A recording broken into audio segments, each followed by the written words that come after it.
Kembali lagi di Property and Infrastructure Outlook 2023 bersama saya, Syafinas Nasyar.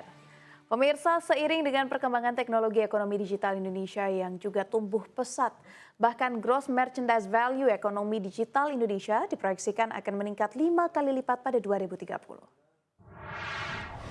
7 tahun lagi, PDB Indonesia diproyeksikan mencapai 24.000 triliun rupiah.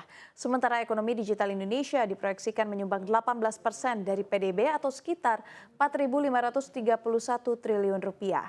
Jumlah ini merupakan 2 kali lipat gross merchandise value se-Asia Tenggara. Bonus demografi pun telah dimanfaatkan menjadi landasan perumusan peta jalan digital, yakni infrastruktur digital, pemerintahan digital, ekonomi digital, dan masyarakat digital. Keempatnya dibutuhkan untuk memenuhi kecakapan digital di masa depan yang disebut akan berfokus pada 4 hal, yakni artificial intelligence, Bitcoin, cloud computing, dan juga data analytics.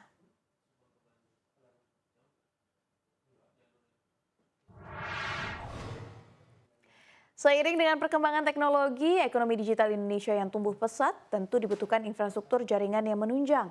Lalu bagaimana sektor penyedia infrastruktur jaringan mampu menyeimbangi potensi ekonomi digital ini? Untuk membahas hal ini, kita telah bersama dengan Direktur Investasi Daya Mitra Telekomunikasi atau Mitratel, Bapak Hendra Purnama. Selamat sore Pak Hendra, apa kabar ya Pak? Selamat sore Mbak Saf, baik, gimana kabarnya juga? Baik Pak Hendra, Alhamdulillah. Kita tahu ya Pak, di tahun 2023 Presiden Joko Widodo menyebutkan dan seringkali menyebutkan bahwa tahun ini masih menjadi tahun yang cukup sulit untuk Indonesia. Saya ingin tahu bagaimana upaya Mitratel agar bisa tumbuh dan tetap ekspansi di tahun ini di tengah tahun yang konon katanya akan menjadi tahun yang sulit. Oke, baik. Kita dari Mitratel, kalau kita lihat di masa pandemik, kita memiliki growth yang cukup signifikan. Double digit. Nah, di samping itu kita juga dari pemerintah juga sudah mengannounce bahwa growth di tahun 2022 itu mencapai 5,2-5,3%. Jadi cukup baik. Ya. Nah, kita harapkan di tahun ini juga pertumbuhan itu akan tetap meningkat signifikan. Okay. Tapi kita tidak mengesampingkan kehati-hatian karena kondisi ekonomi secara global dan juga dari kondisi di Indonesia seperti yang Pak Jokowi khawatirkan. Jadi kita tetap ekspansi, tapi penuh perhitungan dan kita juga maintain resiko kita. Beberapa poin yang akan kita push untuk pertumbuhan Mitratel supaya tetap kencang. Yang pertama adalah secara organik, kita tetap membangun tower-tower baru. Secara inorganik, kita tetap juga melakukan ekspansi melalui akuisisi. Dan kita juga tetap mengembangkan produk kita di dalam tower ekosistem. Jadinya produk-produk adjacent lainnya seperti fiber optik, power as a service itu tetap kita lakukan.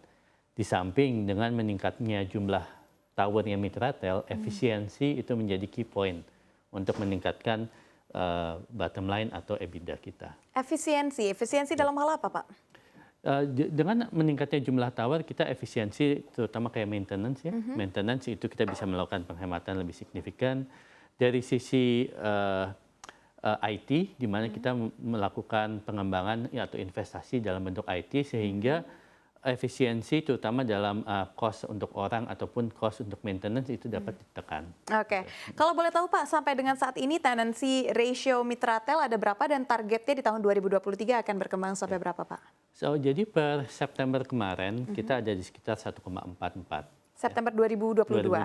Ya. Angka untuk akhir 2022 akan kita keluarkan sebentar lagi.